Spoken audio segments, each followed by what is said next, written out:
going today, Mark? It's good. Just a quick technical note. There's a nice big construction project across the street with a lot of trucks coming in and out, so hopefully that doesn't get caught in the background. But other than me going out to yell at a bunch of guys, we'll just have to deal with it. But yeah, otherwise everything's good. Good. Where are you guys located? We're in Colorado Springs, Colorado. Okay, that's what. Yeah, I saw the mountain time zone. So. Yep. Yeah. How about you? Out in Santa Monica. So. Oh, Nice. cool. East Coast kid living on the West Coast. Well, Santa Monica's a great place. Yeah, it's been our home for 17 years now. So. Awesome. Very cool.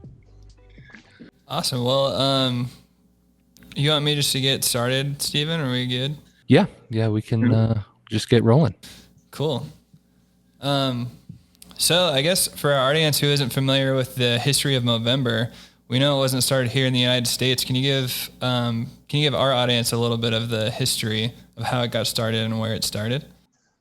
Yeah, absolutely. And I think like all origin stories, it's obviously an interesting one to go back to. It was really just an idea between a couple guys back in Melbourne, Australia in 2003. And there was no cause, there was no conversation around men's health at the time, but it was largely around the conversation of why mustaches had kind of disappeared from the face of men's fashion. And so that year they challenged 30 other mates to grow a mustache for the month of Movember, as we now term it. And it was the concept of growing only a mustache, so shaving clean on the first, which is still the, if you're a traditionalist, that's the rule. You go clean shaven the first and grow only a mustache. So as you can imagine, for most that have tried to do that, it's fairly awkward about 10 days in. But the point behind that was, they had really just an engaging time, and there was a lot of conversation. A lot of people asked the question like, why are you doing this? And they didn't have a clear response, right? Other than, we just want to grow mustaches. But they came back around to it the following year and thought about it a bit more and did a little research. And if you look at the incidence rates of prostate cancer amongst men, they're very similar in terms of the incidence rate that you see for breast cancer amongst women. And so it was tying it to that cause initially and saying, hey, is this an opportunity for take something that is fun, irreverent, maybe not so serious, and tie it to something more serious around prostate cancer? From there, pretty quickly we moved from 2003 to 2007. We, we're very early into adopting social media as our platform to get this grassroots idea out there into the ether. We moved to the US, Canada, UK, and then most of the EU in 2007. So we currently sit in 20 countries around the world. We focus on 3 cause areas, and that being mental health and suicide prevention for men and boys, prostate cancer, and testicular cancer. And to date, we've had about 5.5 million participants globally. We operate in those 20 countries. We invest in those 20 countries, and we're just shy of raising $1 billion in our history. So really excited about that. That's the success, but the significance is what we're doing with that investment. Yeah, that's amazing. Can you, first of all, there's a ton of parallels just as you were speaking between our brand too, of just how cool it is to just have like a clothing, like for us, it's dressing for wellness. So like making yourself feel confident and putting a suit on. And that's just like that's the cool part that I think gets people in, just like the mustache. It's a cool thing to like grow a mustache. Man, I don't get to do that very often. Here's an excuse for it. And it's for the greater good though. It's for us, it's for mental health. And I'm really excited to see you guys get into the mental health space, because I know that's fairly new, right? It's been something we focused on since 2006 in Australia. So a lot of because we're based there, our global headquarters are in Melbourne.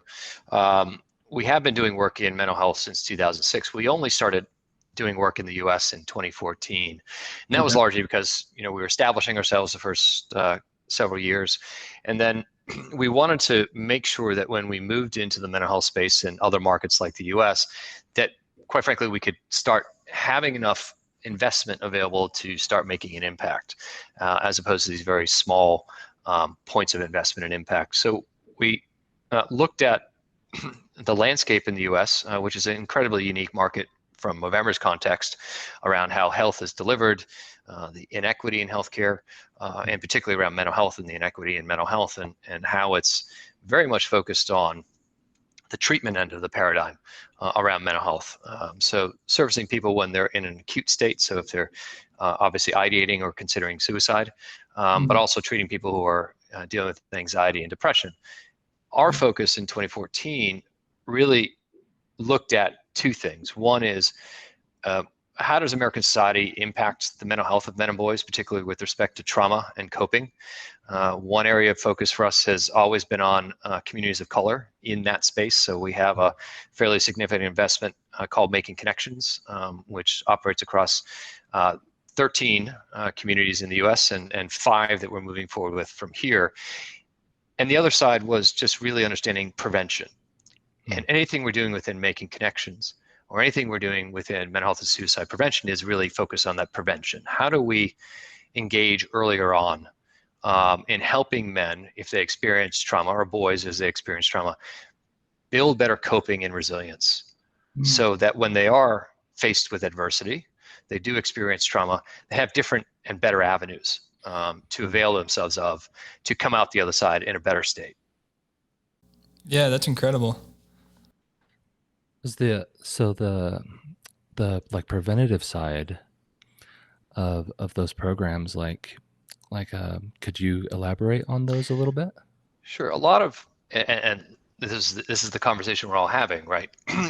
Even today, but it starts with the concept of masculinity. I think we can acknowledge that masculinity has been fairly narrow and rigid for some time for a number of men, and particularly if you look at the lens of how different communities define masculinity from there.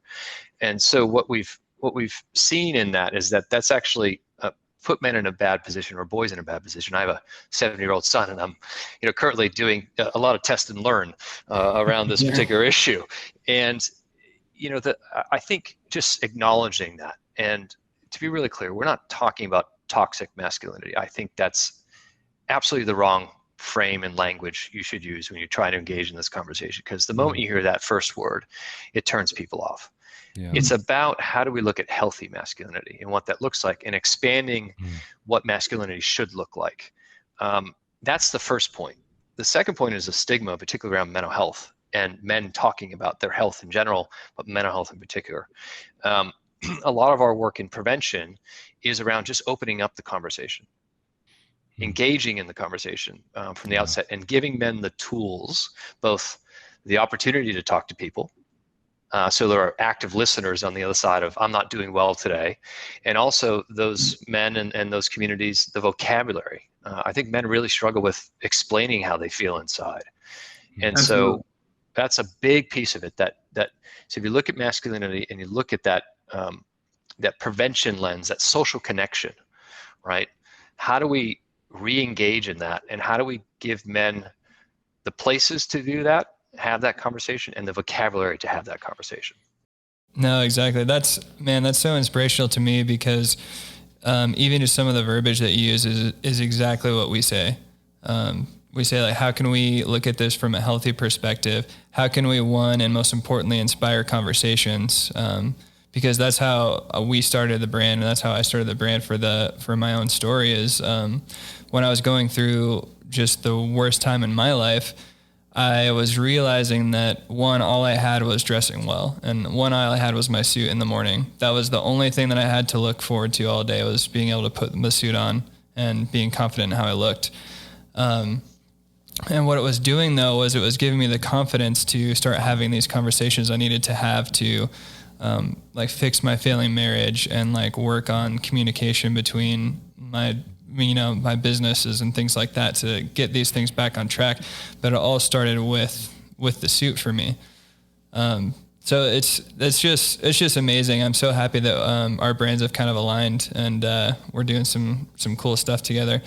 But it's just so important for men to not look at it in the negative light of toxic masculinity and those kind of phrasings, and look at it more like, let's just look at what healthy conversations look like, and let's look at a safe space to be able to have those. For one, I think you can't have those conversations without a safe space or forum first. And like some men that I've spoken to don't even know where to start with that. Like they need to actually be told like, hey, like I'll talk to you, man. Like I will talk to you, but also like you have your friend group, and this is how you could start like saying, hey guys, I don't feel like I'm okay. I'm not okay right now, and making them feel like that's not a weakness, that's a strength.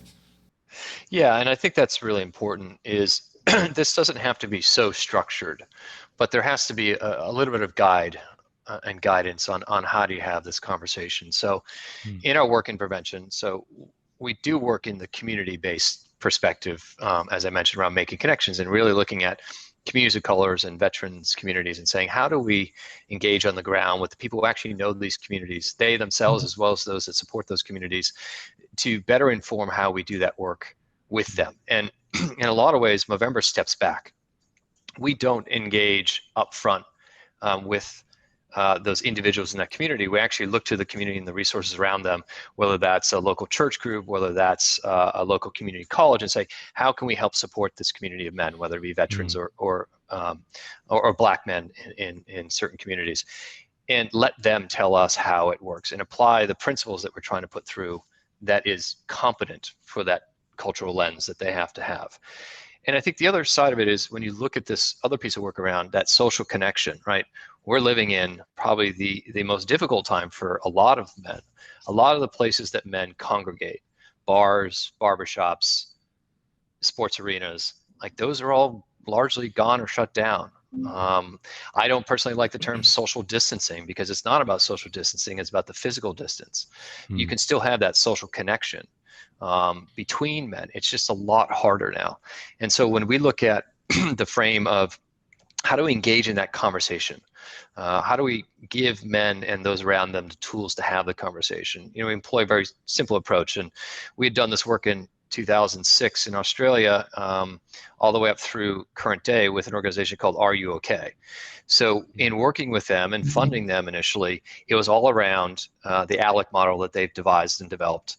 And the approach there is just ask, right? And this is the hardest part, is like, don't let that monosyllabic, hey man, how you doing? I'm good, right? That's, you don't want to, you don't want to overextend, you don't want to probe too much, be like, okay, is that really how you're feeling? Like, you're not showing up to things, you're really not engaging with your friend group, you're not on that text chat anymore, whatever it is. And then listen. And I think listen, probably the most important thing that I've learned, or I'm trying to learn, I think, Taylor, you pointed in your own personal lives with my son and my partner, is actually listening without judgment. That's the hardest. I think for me, that's the hardest part. And then encouraging action is the E, and then check in, which is the C. So it's just a very simple approach, framework that you can use. Because given that, it allows people to start engaging in those conversations a little bit more authentically, and in a way that you can start opening up and feeling like there's a space for you to have that conversation. So how do we deploy that very simple concept and construct across everything we do in prevention for Movember and mental health for men and boys? No, that's incredible, man. I don't think I've ever been so aligned with somebody like just speaking on this stuff before. So this is just a joy for me to be speaking about this with you.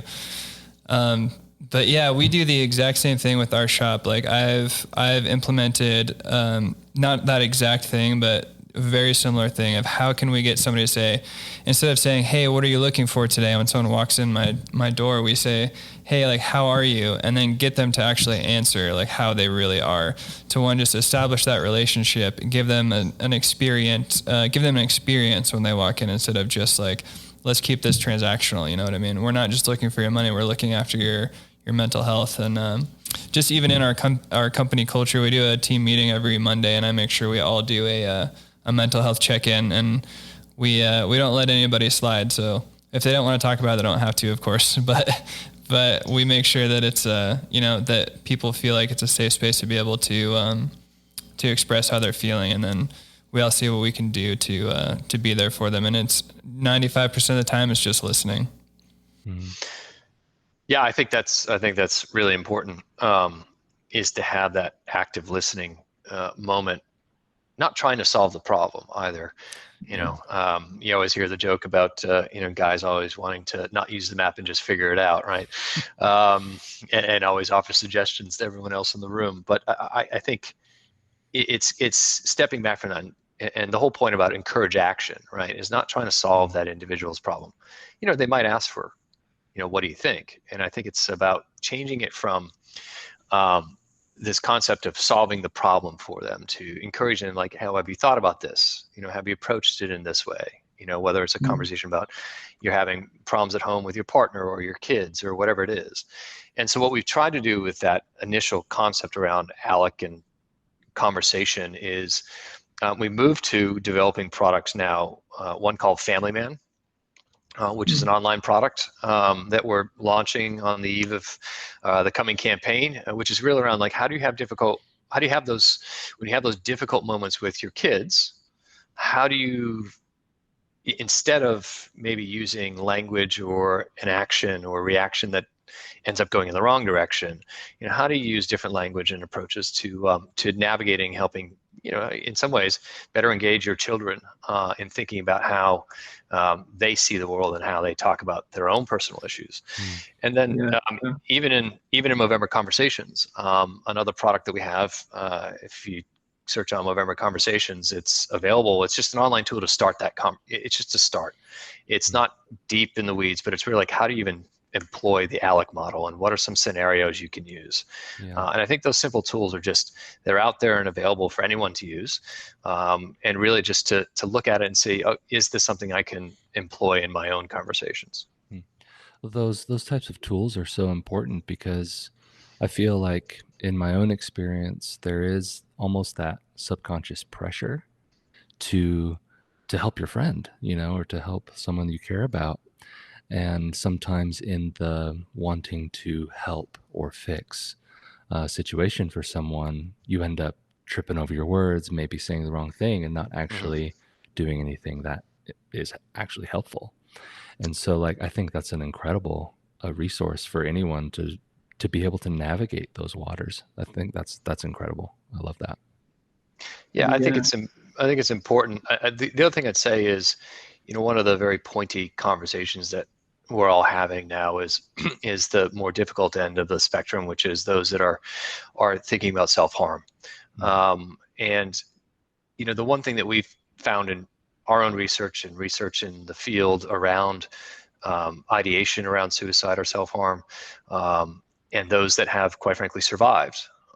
We've talked to men and women who have attempted and survived the attempt. And what they often say is that in that moment, that ability to connect to someone. So you get a late night text from a buddy who's in a bad place, like that opportunity to take or pick up the phone and actually talk to them can be life-changing. And I think the other thing to think about with that is it's a really hard conversation to have. It's a really hard question to even ask, but asking the question and letting someone know if they're in that dark place that you're there opens it up.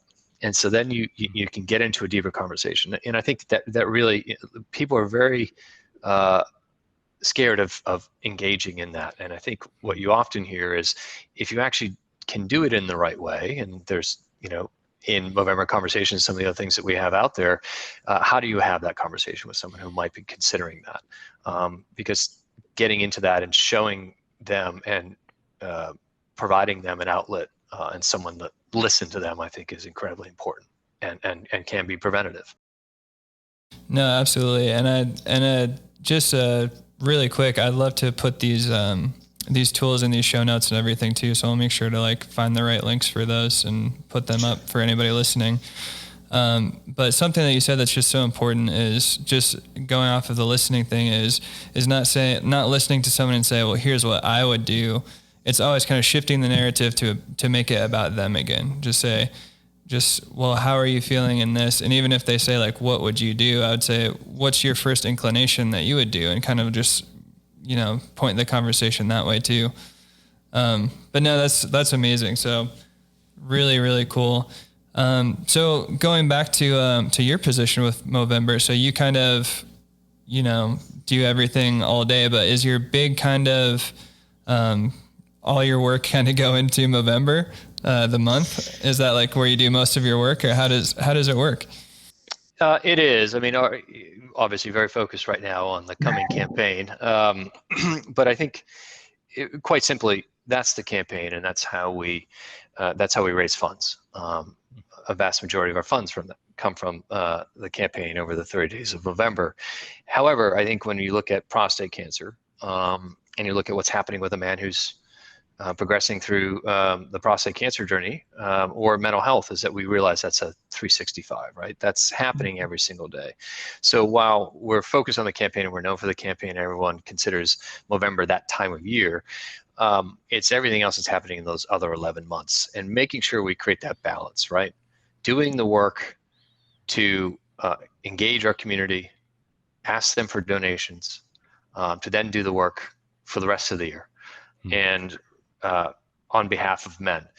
And I think that's probably the most important thing. So when I look at my day-to-day, yes, lion's share of my work right now is on that campaign and making sure that the team and the campaign and the community feels like they're supported. But the other part of it is really making sure we don't lose sight of what we're trying to do in the world. What's our mission? What's our impact? What are we trying to be significant in? And that's with me every morning. And in fact, of everything, I mean, look, I love growing a mustache every year and, getting really into the campaign, but I think it's the significance, the impact that we're having. That's the stuff that gets me to work every day. Yeah, that's incredible. How do you, like, on a personal level, if you don't mind sharing, like, Sure. like how do you keep that at like the forefront of your mind, like just to keep that focus on like, this is where we're going, this is why we do this every day? Like, could you elaborate on that a little bit? Yeah, I think we all have our personal anecdotes and stories and close friends. My own father has struggled with depression his whole life. I've seen it. I see it in myself. I see it in my brothers, and we all struggle with it. So we have our own personal journeys and stories. And on the cancer side, my mother is currently battling ovarian cancer.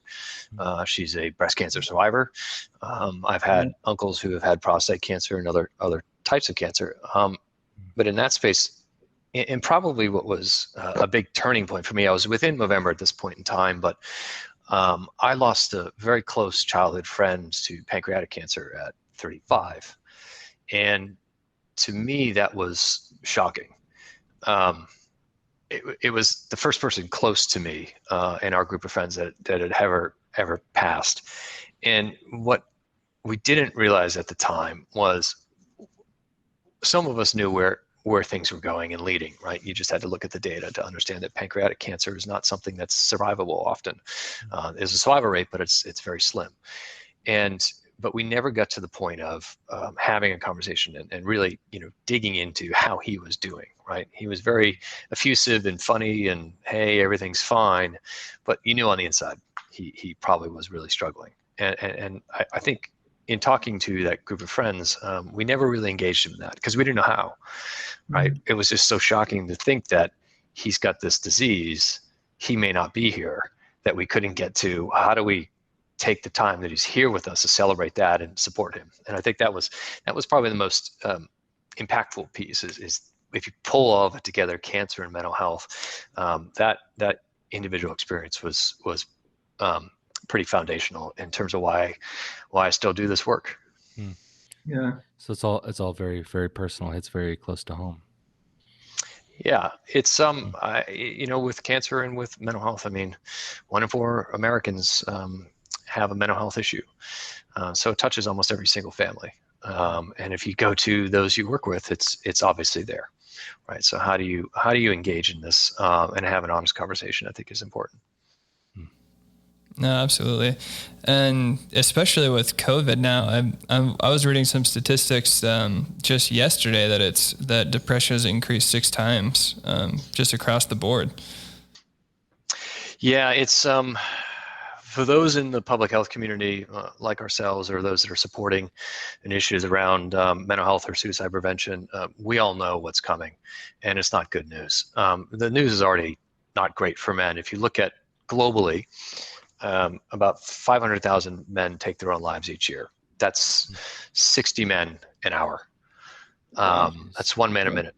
So if you think about that, and if you actually go to our campaign on our Move initiative, which is being active for the 30 days of Movember, it's doing 60 miles to recognize those 60 men. Something very simple. 60 miles is not a lot for 30 days. It's 2 miles a day. But it's an acknowledgement of the cause of the challenge. So, but if you take that in the US context, about 48,000 Americans take their own lives each year. 3/4, 75% of those are men. And so you have this real challenge, and that number is getting bigger. It has been for some time. So the question is, what do we need to do differently, right? How do we look at prevention? How do we look at early intervention? Because the current treatment paradigm for mental health doesn't seem to be working. Men are in particular ending off in a worse place. And there's a lot of conversation about it now, so I'm encouraged, right? The numbers I don't think are going to get better with what's happening in terms of isolation. No. It's only going to make it worse because men have lost that social connection that they might have had at the barbershop or the ball game, right? Yeah. And then you look at what that conversation is leaning into. So we're doing a piece of work with WIDO, which is the DC arm of PBS. So we've joined a number of other organizations, both in the foundation space as well in the corporate space, around the mental health crisis for youth in America. So it's a Ken Burns documentary film that's going to be coming out in a few years, and really kind of looking at what's the depth of the issue, and then how do we solve for it. So it's a multifaceted, multivariable challenge we've got, but we've got to acknowledge with the fact that the numbers aren't in a good place, and we've got to look at this differently. No, absolutely. It's always going to be an ongoing conversation, I think, but especially because of COVID and everything, we're in a really tough spot because I think we're in it's a double-edged sword, because we're in a really great spot because I think our voices are being listened to more than normal, because people are recognizing, at least in our experience, how important mental health is and how important taking depression is. And we just launched a whole campaign. I don't know if you saw that, Mark, but we just launched a whole campaign on depression awareness and telling a story, and just trying to tie that in. And we used your stats actually for that, the same kind of stats you just said. And it's a double-edged sword because I think more people are like, oh man, this is a serious thing that I haven't necessarily considered before. But because of COVID is here, they're going to be, looking at that more carefully.